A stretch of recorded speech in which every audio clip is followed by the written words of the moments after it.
This is a short video about a method used to add needles to scale model Scots pine trees. This method is one of several that you can use.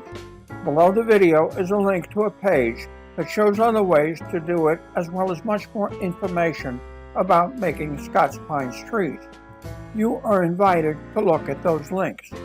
I have tested all of the processes laid out below and then moved on to use human hair. I found that it works best for me. As you work through this video, you'll see what I do. I use human hair that I get free from the barbershop. My preference is to get dark hair that's 2 or more inches long. I use spray paint to fix it in place and thicken the fibers.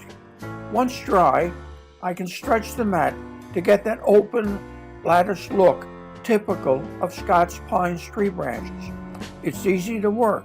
If I have to, I spray and stretch again.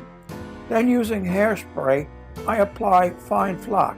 That gives me a large pad that I can cut into small pieces. The edges will be somewhat fuzzy, so I use hairspray again, spray the edges, and add flock to the edges.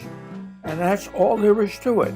You stretch, spray, add flock, and adjust as necessary.